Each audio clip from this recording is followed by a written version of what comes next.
Hey, this is Kyle Crawford from Strong Dads. Strong Dads podcast would love to thank the Crimers Beer House for coming alongside of us. The Crimers Beer House was started in 1982 by the Crimer family, and since that time, they have definitely become a Cincinnati favorite. So if you're looking for an incredible meal in an incredible setting, definitely go down to Route 128 and check out the Crimers Beer House.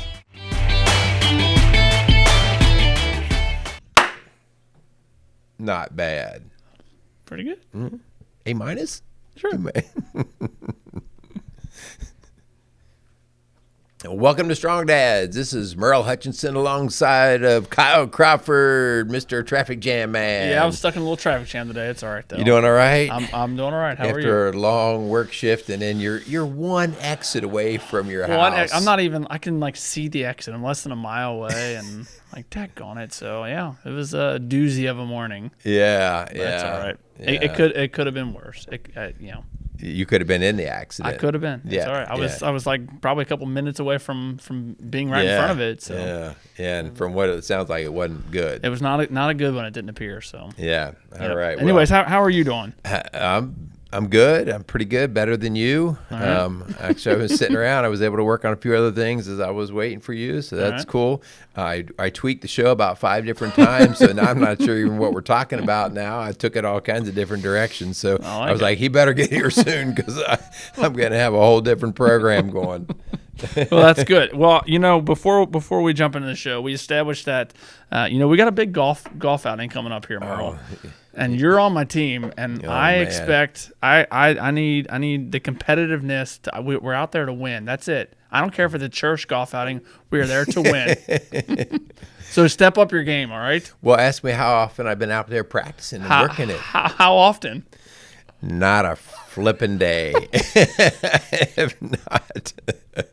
Come on, Merle. Well, I just found out about the golf outing last week, right? We just locked it down, and so I expect that you had last week, so you had 5 to 7 days in there to go. I know. I'm. So this is actually kind of related to today's show. Yes, it is actually. That's good. Yeah. So the idea here is I am now going to consider myself the great underdog. All right. I am the underdog. Sure. I am going to be the guy who you expect very little from. But anything I do, anything I produce is going to be awesome. Yeah, I mean, I'm going out there and expecting you to carry our team. So. Oh, well, now your expectation just went way above what the potential is. All right. Well, how are you doing now besides the wreck and everything? You're good? I mean. We're doing it. We're out there doing it. Okay. I, on the other hand, have been playing a lot of golf, and now that golf is coming to a screeching halt because the girls are now, they're done That's with right. school. They're done with school. My golfing by myself days are probably they're going to slow down a little bit.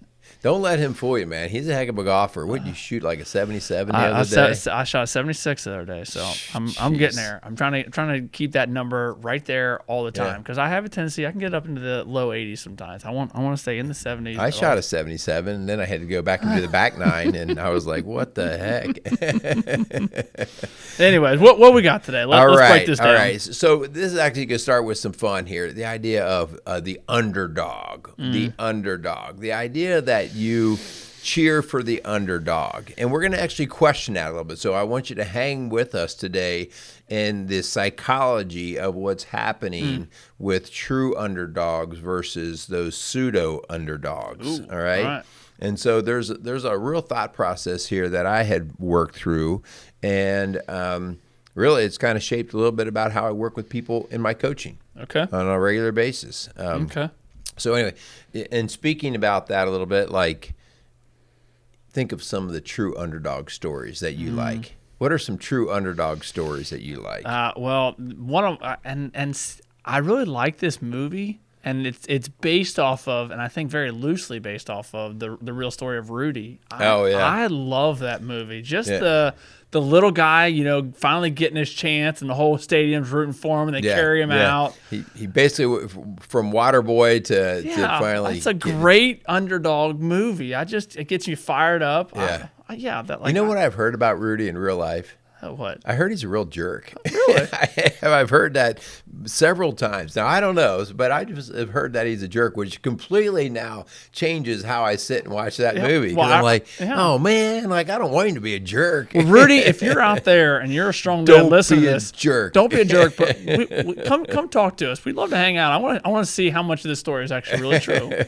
What's some of your favorite underdog stories or movies? I love Remember the Titans. Okay. I love Remember the Titans. Because there's a lot of underdog themes in that.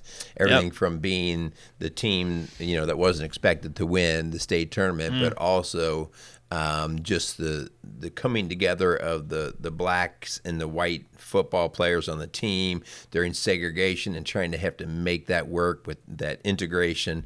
So that whole story is just fun. And the music in that movie is good. That is good too. Got a lot of Motown Temptations going on there. Yeah, I like that. And this is kind of very fitting. So the John Daly, when he first kind of started really getting popular in the PGA, man, he came out and he took it to him, right? Oh, that was funny. Yeah. Because he doesn't even look like a golfer. No. And everybody was like, Daly, and he was a drinker and a smoker. Oh, yeah. I heard this, and John Daly, if you're listening, we'd love to know if this is true. I heard when that man showed up for a tour, he would go to the clubhouse and he would pay his fine because he wanted to smoke and drink out on the course.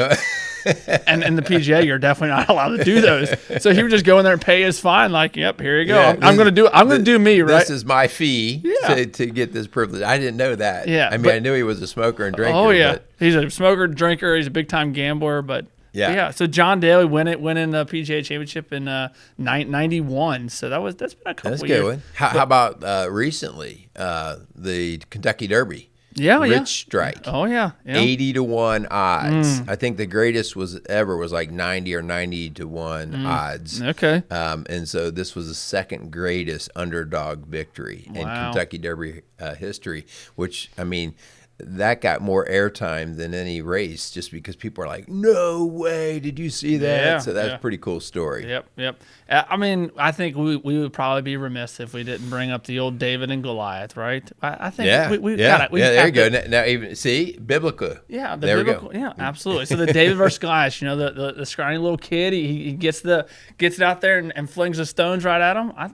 I think that's a good story. That's a good one. You can't skip Miracle on Ice. There you go. Right? That was the 1980. That was before my time. Yeah, you weren't there, but the 1980 U.S. hockey team in the Olympics, who it was not even the final championship game. It was the second game leading to the finals, and they beat the Russians, the dominant Russians. I like it. Why is it that we like it really a lot when we beat the Russians? Yeah, well, we definitely like it really now. There was also one, Rulon Gardner, who was a heavyweight wrestler. Okay. Who wrestled the Russian wrestler, and I forget his name, but Rulon is just a big old fat farm boy. He does it is nothing like his physique is not one that anybody would desire. All right. And so he shows up, and he's this big old fat farm boy. I think he's from Minnesota or Wisconsin or something. Okay. And he shows up, and this Russian dude is stacked and packed. Yeah. He's like, and Rulon beats him in the final seconds, and just is going crazy. Okay. So that was fun to watch. I like it. There's some good ones. We didn't even talk about Rocky. That's got there you go. That's a classic. That's a classic. Yeah. You make your kids watch that one when they're feeling bad about themselves, or they're like, no, you need to watch some Rocky. Yeah, watch some Rocky. Yeah. I like it. All right, we better thank a few sponsors. We want to thank Kreimer's Beer House for being a sponsor of Strong Dads. Located down on Route 128 outside of Cleves, Ohio. Go down there and check out the Kreimer Beer House. Get yourself a fine meal and a couple of drinks, and you'll be good to go. Awesome. Also, we'd like to thank Casey's Outdoor Solutions for coming alongside of us. Really do appreciate them. Go up there, check them out, let them know we sent you there. Home decor, all type of landscaping stuff. They got a phenomenal facility up there, so go check them out. Yeah. All right, so hang in there with us today because We're from the Cincinnati area. Oh, boy. And if you are from the Cincinnati area, you will completely understand our conversation today. If you're not, I'm sure that there are teams or situations in your area that you can quickly relate this to. Yep. In the Cincinnati area, I mean, we are basically a blue-collar kind of working mentality area. Yep. And we've always loved the underdog, right? Because, you're going up against the big New York teams and California teams, and we're just this little Midwest scrawny town, and we're trying to scrap through and get it done. And over the years, like, we've always been huge at following our sports teams, whether it's Cincinnati Reds or Cincinnati Bengals.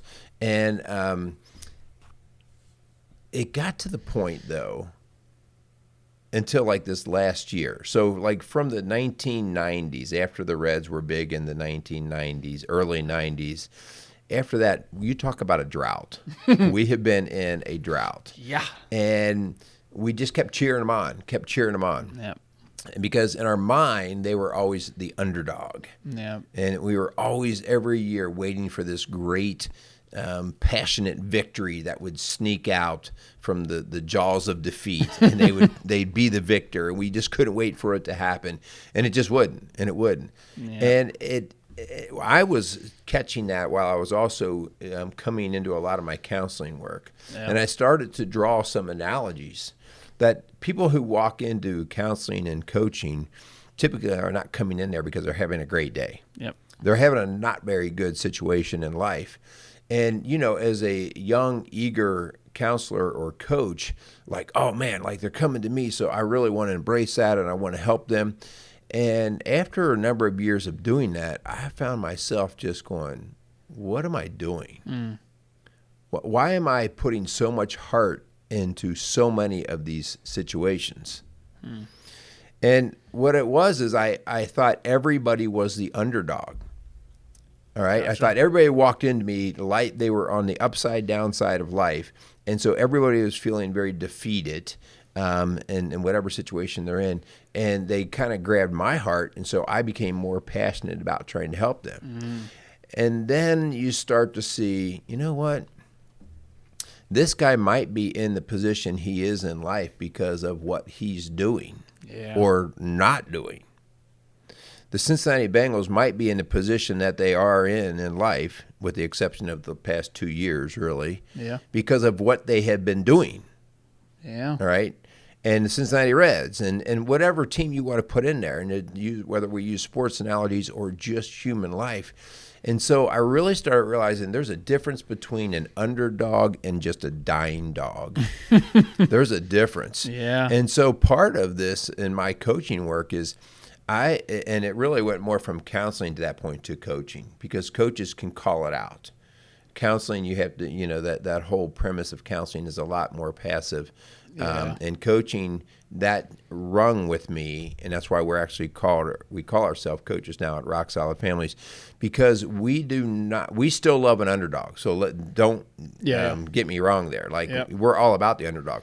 But most people want to claim underdog, no, I shouldn't say most, many people want to claim underdog status, and they're not an underdog. They're a dying dog. They're not doing a frickin' thing to help themselves. Well, and that was going to be the question I was going to pose. So when we look at this idea of the difference between a dying dog and the underdog, I think almost what you're getting ready to say, I think, is a great place to differentiate between the two, because I think it is important to know that they are different. Because, when I look at this, similar to what you're talking about with the sports teams, like sometimes I feel like I want it more than that team does, right? Or more than what they're presenting. So I think that a big place to start when it comes to difference between the two is the willingness to put forth the effort. And I'm sure you see this all the time in the coaching world, where you'll have a couple come in and it's like, these are the steps that I know have been tried and true, right? And it's different for every couple, but in order to become, get out of that dying dog state and become the underdog, you have to put forth their effort, right? You have to. I mean, so, and back, because the sports world always resonates really well with me when I look at a March Madness, which they always talk about the Cinderella story, right? The underdog team. It's like a lot of times the reason that they're seen as an underdog and not just that dead dog is a lot of times prior to the tournament, a lot of these teams aren't really seen from people, right? No one gets a perspective of these teams, and then they show up and they're on the big stage and they get to showcase their skills and abilities. And the reason that I like that underdog is because you do get to see that the whole year they obviously put forth time, effort. They were working on their game, although it wasn't seen by anybody. All of a sudden they show up for game time and they're like, well, I'm not as scared of you. I'm not, the David Goliath mentality that I'm not scared of you just because you're Duke or you're Kentucky or you're Kansas. Right. And we're nobodies because they've put forth the whole effort. Where if they were to show up to that tournament time and they hadn't put in all that work, they may be seen from a lot of people as an underdog. But realistically, they're just a dying dog because they didn't put forth the effort it needed to become that, get that status. But they desire the status and recognition as the underdog. And that's like that woe is me. All right. Like nothing ever seems to work out for me. And so part of, in Strong Dads today, what we're really talking about is learning to differentiate between an underdog and a dying dog and what we do with that. Because if we don't, for the longest time, I found myself always rooting for the teams that were underdogs. And I finally said, no. And I think I've shared this in other shows. I've come to realize a Tom Brady, anybody who ever used to go against the Patriots back in the day, and now Tampa, but would go against them, I'd be cheering for whoever would be going against them. And I've come to realize, no. Yeah. No. I mean, in his case, in Brady's case, the fruit indicates that he puts in the work. Absolutely. Okay. Is he perfect? Is that system he came from perfect? No. But no system is. No. And so it's just why am I always cheering for the guy just because in my mind I perceive him as an underdog, but really he might be a dying dog. Yep. Yeah. Which going to one of the early things, at least what it was depicted in the movie, one of the first things I said, this idea of Rudy.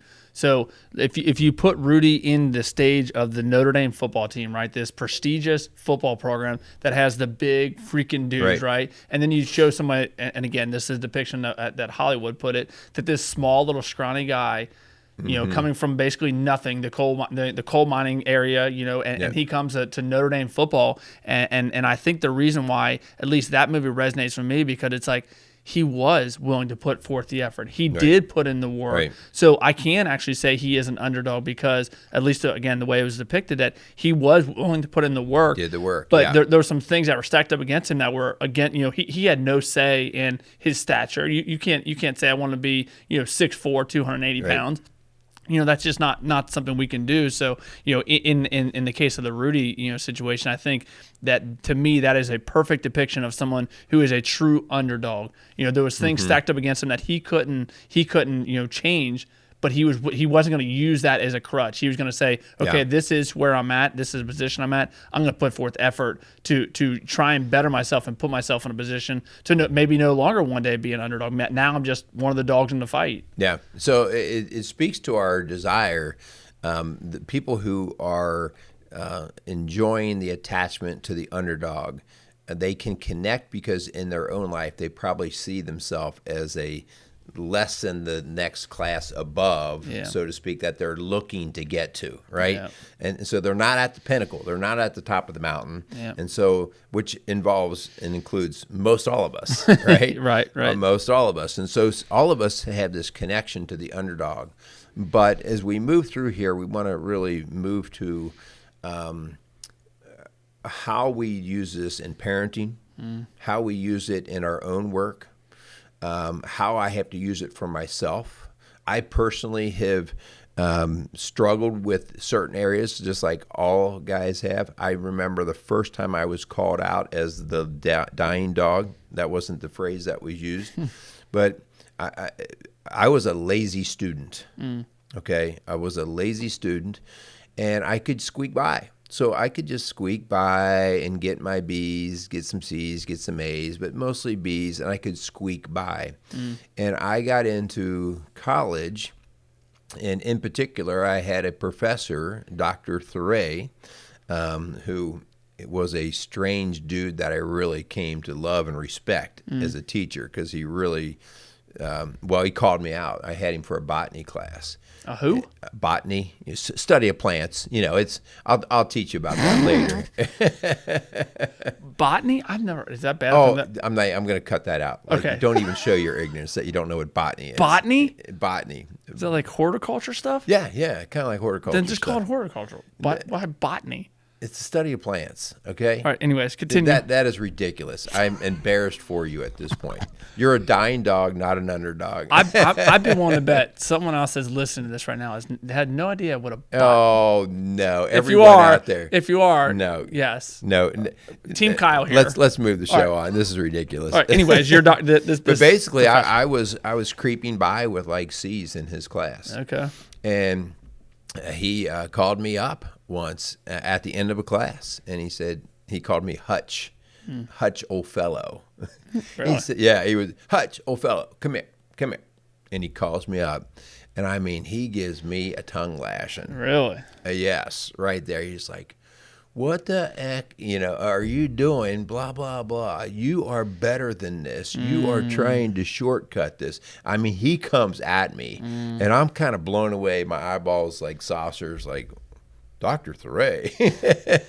Because he saw more in me, but he saw that I was just trying to take the lazy way through. Yeah. And he told me, he said, I won't accept it anymore. Wow. I won't accept it. If you're not going to make your best work, then I'm going to give you Fs. I was like, dude, so it's either an A or an F? Yep, that's what it's going to be.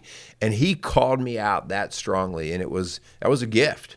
Wow. That was a gift. And so I want to be careful and to say, those other people. No, we all are capable of being dying dogs. We all can lose interest in things, not be motivated by things, but we also should not claim underdog status when we simply are not doing the work.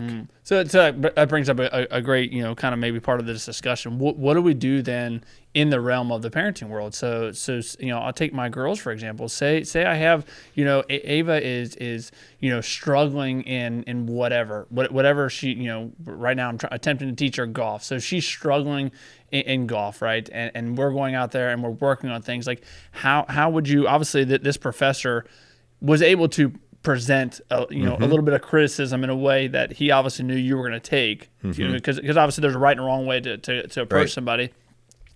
What do you think is a way to approach our kids with this idea that if we see them struggling in something and we see something in them that they potentially are not seeing in themselves, how do we attack that? How do we go after those kids, to be a better parent to them, to actually bring them out of that dead dog status and hopefully, raise them up a little bit? Yeah, some major points here. The first one is early on, never accept excuses from your kids. Never accept excuses. Excuses are just our way of deflecting responsibility. All right? Here's the hard part. They get that from us. Yeah. They get it from us. If we are an excuse-making adult in the house and they see that we didn't get this done because of this, we didn't go here because of this, we always have something there. It becomes sort of the language in the house, and we don't even know that that's what we're teaching, that we're teaching our kids to be dying dogs, victims, rather than being underdogs, all right? And so the first thing as a strong dad in the home, never an excuse is to be laid out, all right? It's just not. Even though it could be legit, it doesn't matter. It doesn't matter because it puts us back on our heels rather than in a forward-going, empowering solution mode. So my first thing to move from dying dog to underdog is, okay, no excuses. Back off, all right? The second part of that is so much of this is work ethic. We do not really understand the absolute value of work ethic. Work ethic is something that is become somewhat of a lost parenting skill that in terms of teaching it. And a lot of that has to do with us as parents not being around, not being engaged. We might have a good work ethic. Maybe we go to work every day and we work, but we're not around to see what our kids are doing. And so if I'm not around and my kids are just hanging out, sitting on the couch all day, and not having any particular chores, doing things just half shot and nobody's really addressing it, I am, without even knowing it, I'm turning them into a dying dog. Mm. Okay? So early on, the idea that, and age appropriate, I'm not talking about expecting a kindergartner to do what you would expect an 18-year-old to do, but early on to say, hey, you know what, we've got to do some work around the house here today. Yeah. Give them the vision. So today we're going to get that garage cleaned up. And so when we're done, I want it to look like this. Yeah. And we give them the vision. And then at that point, and you know what, it's great that the job gets long and hard. Yeah. Don't shy away from that. Hey guys, listen, I'm right here with you. I'm right here with you. I know. It looks like we probably got about another hour. Yeah. Let's stick in there and let's do this. Mm. Okay? And do not allow your younger kids. Okay, again, and I'm saying this in common sense. So let's not take this off as some kind of slave labor silliness like that. This is this idea of us saying, no, we're part of a team. Let's hang out here. When we're done, we'll celebrate it. Maybe we'll go get an ice cream or something like that. But we're going to finish this job. Mm-hmm. All right. And when you're done, you do celebrate it, especially for those little kids, because they want to see that it was worthy.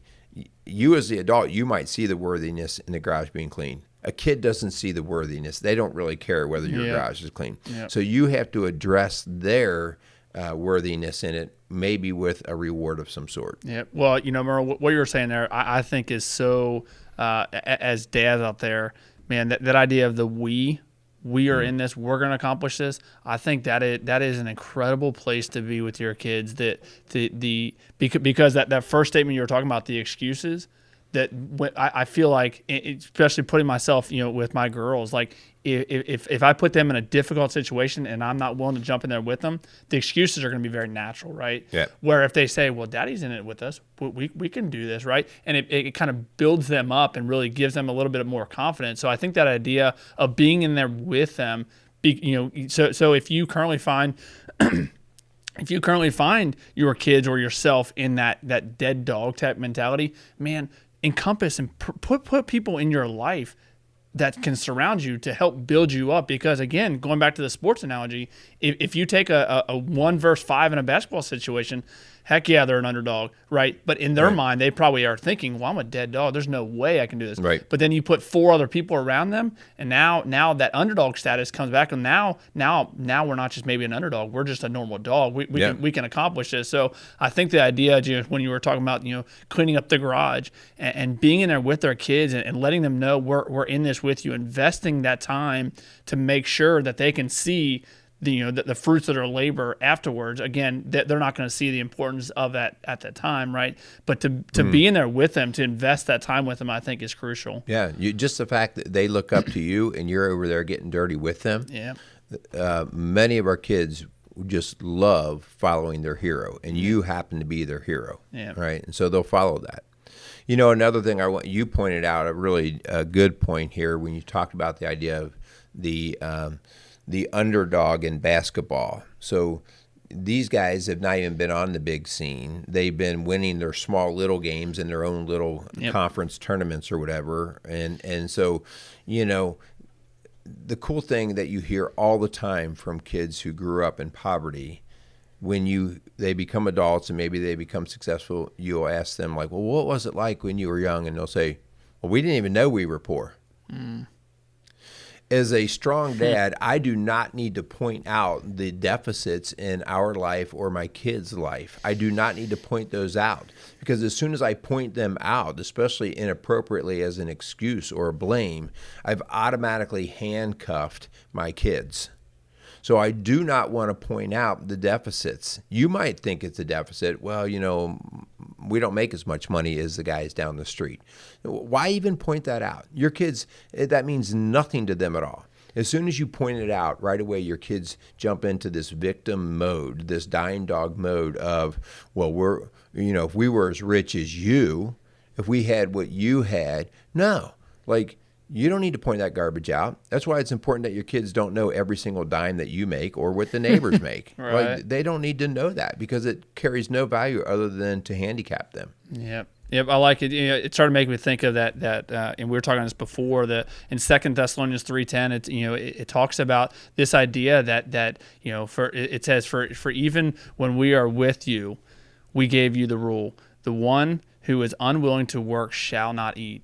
And man, I think that this is a great place for us to have this mentality that we shouldn't even allow the option of being unwilling to work with our kids. Yeah. Don't like, just like you were talking, like, don't even let them realize that they're not, that they are in this status, right? This is what we do in this house. We are workers. We're not going to use excuses, because the ones who are unwilling to work they're going to go hungry, and so we shouldn't even allow ourselves to be put in a situation where the ability to not even work is even an option. Yeah, as Christians, we are always called to charitable causes. Mm-hmm. As a counselor and coach, I'm always seeing situations where charity could be extended. All right, people need help. Yeah. And we are called to answer that. But the key word that you mentioned in Thessalonians 3:10 was the one who is unwilling to work. And we have to be very, very quick as parents to realize that I'm not going to accept that unwillingness. Yeah. All right? Because now when I accept this as, they must not be able. No, when I can see that somebody is able but unwilling, I cannot perpetuate the garbage, right? And so, it's really changed the entire way that I go about parenting, that I go about coaching. I work with people all the time, and when they come in, I get to know them. And I've said before, one of my very first questions always to them is, so are you coachable? And I always get a yes. Mm-hmm. Yeah, sure, I'm coachable. And then we move forward, and I always give homework. And the homework, one, it's meaningful. It's something that's practical and can be used. But the homework is actually just as much for me to see whether they are willing or unwilling to do the work. And if I get 2 or 3 sessions in and see that there's been little to no work done, I terminate my work. All right? I say, okay, obviously, you've not shown me that you want to do any of this. And I've been guilty too. Tell me when you're ready to do the work, and I can't wait to jump on board with you. Yep. But if you're not willing to do the work, you're a dying dog. Yep. I want to take on the underdog. Yep. I do not want to take on the dying dog. Yep. I've heard my brother, he's in a management position with a restaurant group, and one of the things that they talk a lot about, don't take this incorrectly, is they want employees that are fat, faithfully available, and teachable. There you go. That's what they want for their employees. They want, and I think we should want that from our kids. We should want our kids to be fat. Again, that's not actually like we don't want them to be fat, right? But using that acronym, like, we want them to be faithfully available, teachable. Allow our kids to know that is the standard that is going to be approached in our house. That you have to be teachable. You have to be willing to put forth the work. You need to be faithful in showing up in this house, what we do in this house. This is what we are. This is who we are. Be available. Be ready to do whatever work needs to be accomplished for that day. And then, like I said, be teachable. Be willing to be a sponge. Soak up everything that's going on around you. Yeah, take it in.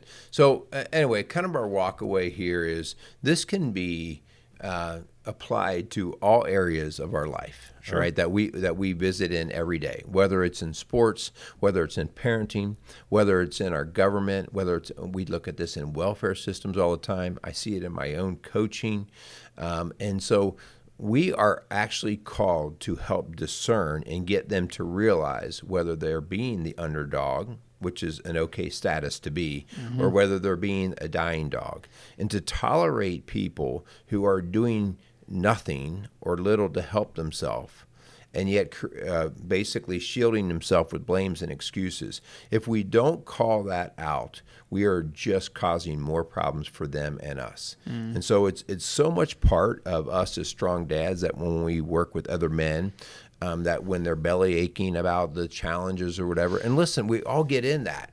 Our point is like, okay, at what point are you going to do something? You and I were talking before. I know you're struggling, but you're on the edge of knowing you've got to do something. Yep. You've got to do something. And you're going to do it because you're not going to accept being the victim. All right, because you know better than that. And I shared some of my own stories of times where I felt like, I feel stuck, blah, blah, blah. And at some point, you can't be the dying dog. You've got to own it. Which I think, in talking about, some of the struggles I'm dealing with as of recently, it's good to allow yourself to go through the process, but also just not sit and somber in that. And then to have people, again, going back to that we're in this, like have people that are surrounding you that are like, okay, take some time, go through the process, but at some point I'm going to snap you out of this and we're going to work on getting to a place we need to get to. All right. Good stuff. So, hey, our challenge this week is to really look at yourself as well as life situations around you and start to differentiate whether you are allowing a dying dog status, a victim mentality, or whether you're an underdog. Like you're doing all the work, you're doing everything, but maybe things aren't just working just the greatest yet. Okay, all right, keep plowing, keep moving forward, but just take a look at that. And also, from a parenting perspective, man, what a great lesson! You will never hurt your kid when you teach them things like ownership and perseverance, work ethic, man, like those are great attributes that your kid can use for the rest of their life. Love it. Yeah, I hope you guys are out there. I hope you're having a good week. Man, share the heck out of these shows. We're still putting shows out every week. We hope you guys are getting meaningful, topics, conversations you can have with your wife and your kids. We are by no means ever to claim to be experts, but we're just trying to figure this out along with you guys. And these are just some of the things that we go through, some of the struggles we're having. So, yeah, we really appreciate you guys out there. Thanks so much for Kramer's Beer House and Casey's Outdoor Solutions. Really, thanks so much for them. Check them out. Let them know we sent you to those places. So. All right, very good. So do us a favor, go out there and be a strong dad. Yeah. Casey's is a premier garden center and gift shop located in Lawrenceburg, Indiana. Casey's offers a wide selection of plants, landscaping materials, home and garden decor, and gifts for every occasion. Casey's is committed to providing exceptional service, a unique shopping experience, and value to every customer. Stop in and see what makes Casey's so unique. Located at 21481 State Line Road, Lawrenceburg, Indiana, or call 812-537-3800. Let Casey's help you add beauty to your home.